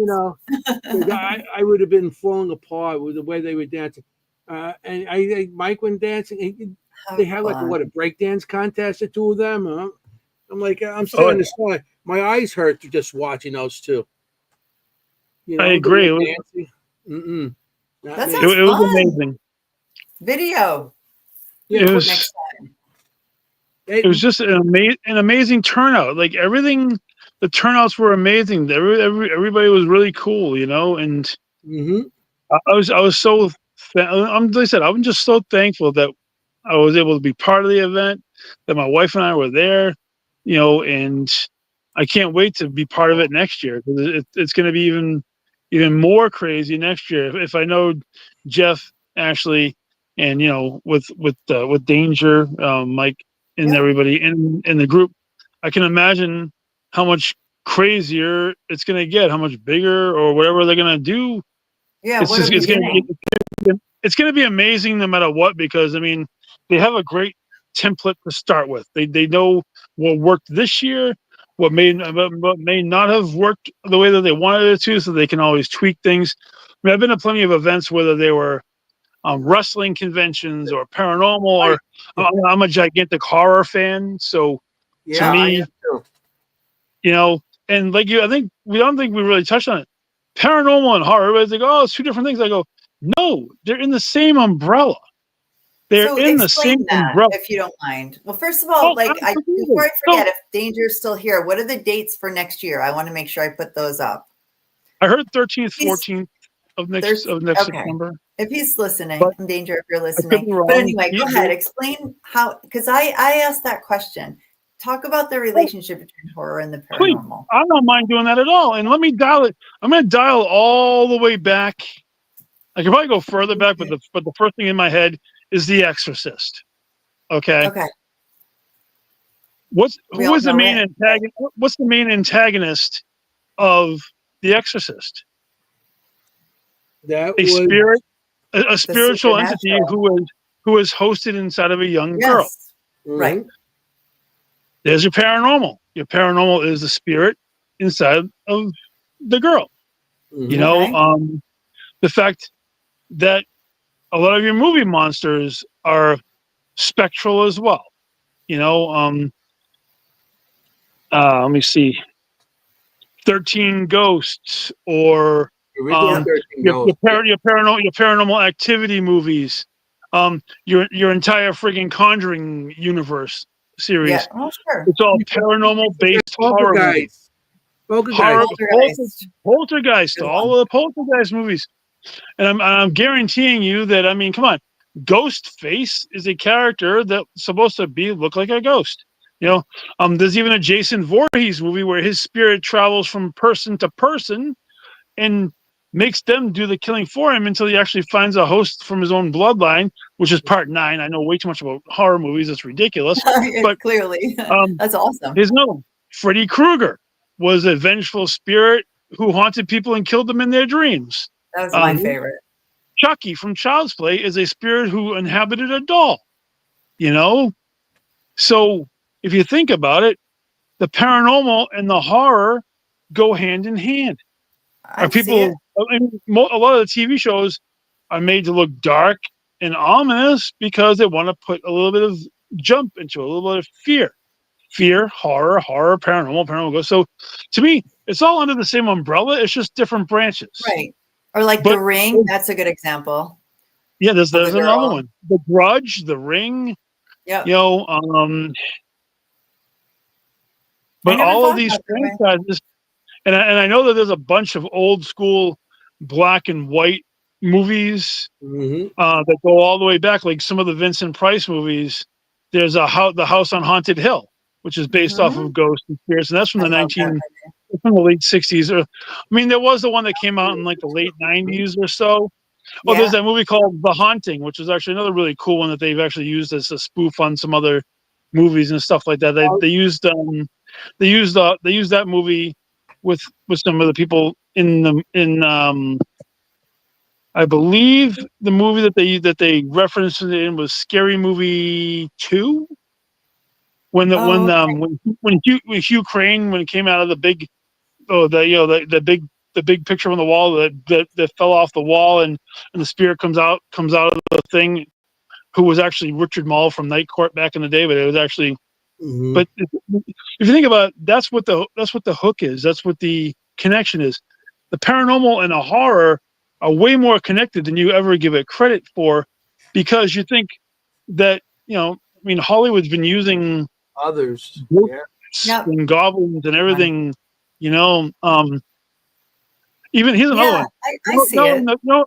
How in the paranormal, people who get possessed by things get like that face dysmorphia going on. Like sometimes people they think about Dr. Jekyll and Mr. Hyde, same basic idea. Because of the energy inside of you, your features change, your attitude change, your voice change. All of these things. You could go back to all these movies, like you said, like Evil Dead, and you go back so far to the beginning of movies where they had some sort of spirit coming out and taking over a body, or just ghosts. Frankenstein, Dracula. Remember the old show was a series, The Ghost of Mrs. Muir. That was supposed to be a woman that had a ghost in her house. That of course, they had like a romantic type of thing, but it was a ghost. I mean, yes, you're right. Horror does go together with spirits and stuff like that. Way more than we think about. It's great that they actually called this. It's great that they brought in both genres together to make people think about it more.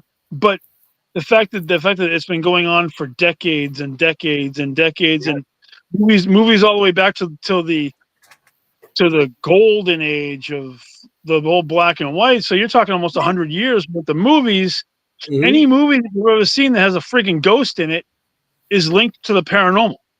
Yeah, sure. Which is the truth. Bela Lugosi. I don't want to miss we had a question a while back directly for you, so I don't want to miss it. Well, there's another question on there, but I can't quite see what it says. It says I can read it to you. It says, Jeremy, have you ever investigated a place that really scared you or made you super uncomfortable? At times, yes. I will share one, which is the USS Salem, the battleship down in Quincy, Massachusetts. There was one time that I investigated there that I went in as a guest of my dear friend James Anito and his partner at the time, Carl Johnson. They were doing an investigation, and James wanted to bring me in and use me as a conduit to be able to communicate with the spirit. And we were doing it in the main CPO mess hall, and we were sitting there, and I opened up to channel the controller energy, which was really, really strong, and it shook me really, really much. And I had a friend of mine sitting next to me a big man himself, and he almost got knocked out of his chair by the amount of energy that was coming through me. It literally almost threw him out of his chair, sitting right next to me. You could feel it going through the table. It took a couple of people to physically pry my hands off of the table. Another place that was a bit uneasy was Rolling Hills Asylum. One of my top three. Top three in terms of there. I've been there one time. We were there investigating with Tango and Stephen Tango from Ghost Hunters. They were out doing an appearance, and we were investigating there. And there's like that one wing that they had like all the tuberculosis stuff that had happened. And the minute that I walked anywhere near it, my skin started crawling off of itself almost. And I was like, nope, can't be here, because I literally looked up and there was an entity staring over the railing at me. And I was like, okay, I'm out of here. See, I'm very fortunate. Don't sleep on that place. A lot of people don't think about the Rolling Hills. It's a really active, really active location. Yeah, I respect that place very, very much. Yeah, I was only been there once. Eastern State Penitentiary gave me strange vibes too, but that was even during the daytime when we were just walking around checking the place out during the daytime. Like a tour. Yeah. Yep. We did a tour. We were actually there doing the Terror Behind the Walls haunted house. My wife and I love Halloween style haunted houses and jump scares and all that kind of crap too. So isn't that the best? Our season for that is coming up now, and the biggest thing that I get from people, and I want to go back to the other question that you had set up that you were going to say, but like for me, this field doesn't end at the end of October. It's year round for me. I experience things all the time. especially at my job at the hospital. I have communication with spirits all the time. How do you do that at the hospital? Like at a hospital, being so open. How do you work at a hospital? You know how many people die in a hospital? Exactly. Like I would think that would be a hard place for a medium or a psychic to work. Yeah. I work in food services. I deliver the food to the patients, and I take care of all the kitchenettes on the floors. But I've seen some stuff. Right. But no, but as you're far in the hospital. Yeah. Scary places, Eastern State, Rolling Hills. Where there was another one. The USS Salem that one time. I've had some other experiences where literally, like, the hair would stand up on end and it would not come back down for a while because I've had encounters with kind of in scary energy spirits more so than actual locations. I've been in locations that are just that feel like normal, but next thing you know, something dark and weird comes out from around the corner, and you're like, "Oh, okay, this could be interesting," and then take it from there. But what was the other question that had come up? Do you remember? Or I'm not sure. No, I just wanted to know the link, how you would describe the link between the paranormal and horror. That was the other question. Okay, I thought you had a question that had popped up down at the screen that we had missed. But no, I think we got it. I think we got it. Yeah. Okay. Oh, you know what? I apologize. I forgot about the damn near one of the scariest places is the Hinsdale House in New York. We talk about that show on this. We talk about that house on this show all the time. We both been there many times. Anthony has a drawing hanging up there at the bottom of the stairs. That girl. Yeah, one of my drawings is actually hanging at the stairs in the kitchen. At the Hinsdale. That's Anthony's. That place was one of the most eye-opening experiences that I had. I did a Ouija board session in there with my poor wife. I can't believe she actually got on the other side of the board from me. And there's like a male energy that like dominates the downstairs in that house. And I got on the board, and he pushed through me and was using my hands and was spinning the planchette around the board with my hands, and I couldn't let go of the damn thing because he was just. It felt like he had his hands like pushing down on my shoulders at the same time that he was controlling everything going on. And that you could feel the board damn near vibrating underneath us, and I'm like, wow! And that was crazy. And we all slept.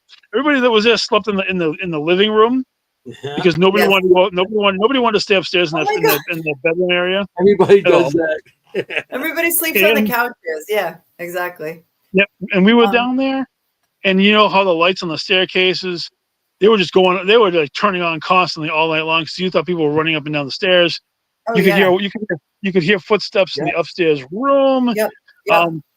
At one point, I was looking up because I was, of course, my couch that I was on was right near where the grate is, so I could actually see straight up in there, and I could see them like looking down at us through the grate, and they were talking. I couldn't quite make out the word, but they were like two or three of them that were up there talking, and you could see the shadows of their faces like looking through the thing on us. Yes, you guys, there's a grate that you can see to the second floor. And yeah, people who haven't been there, you can actually see there's like a grate, and that's that grate is creepy. I agree. Which is scarier when you realize that they can look down at you, and they were definitely looking down. Yeah, no way, no.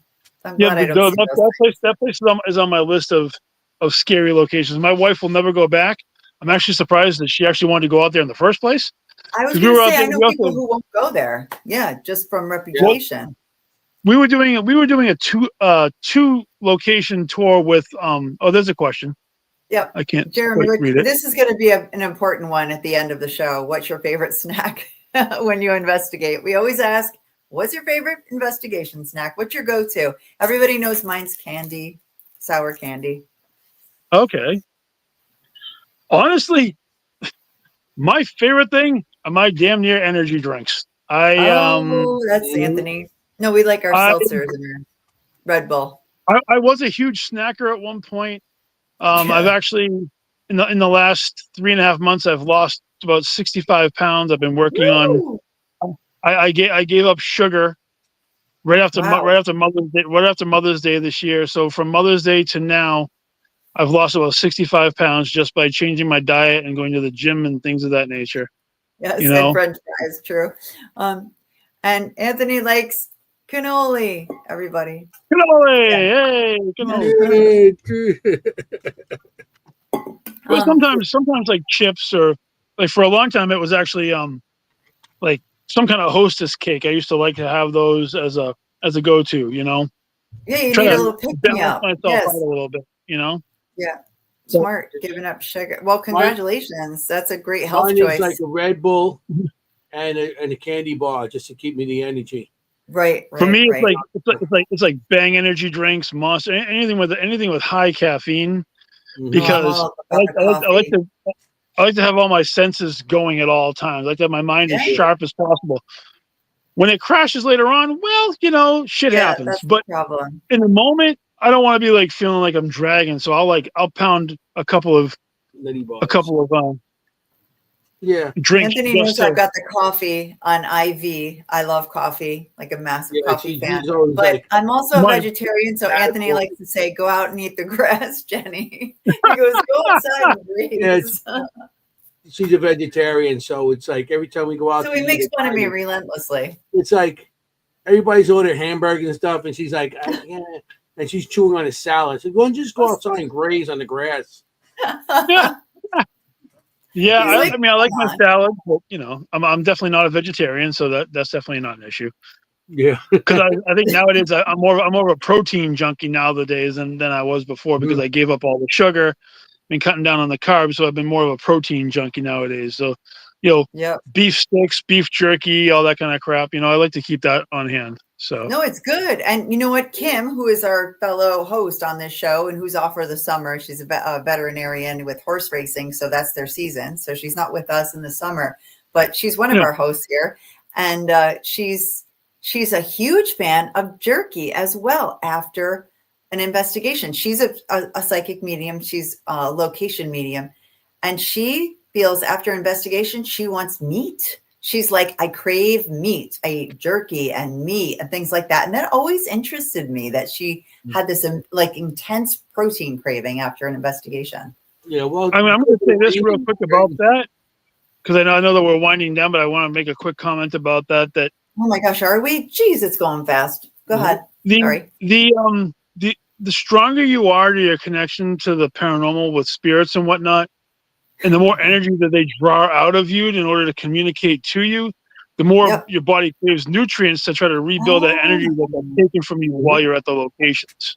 That's right. So whether it's sugar, or some people are carb crazy, I think that's where the pizza and the paranormal come to roast, is because they like to get people to charge up on carbs, because they realize that the spirits are going to use you as a battery.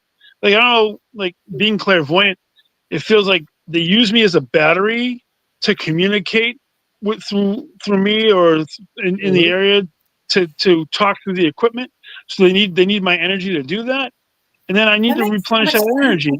So that's where all the snacking comes from, is trying to replenish your energy afterwards. So but also, that makes so much sense. People realize when they start taking your energy away from you, you better drink a lot of water, because not your energy's taken away. So when they're taking the energy away, because it's like a heat, they're feeding off your heat and stuff. They're going to give you the moistness in your mouth, or it's going to dry. So you're going to have dry mouth. So that's always good to have water also. I kill a whole gallon of water. I just like to eat. I usually kill a gallon of water in every investigation that I go to. Really? You got to realize your body's like the battery.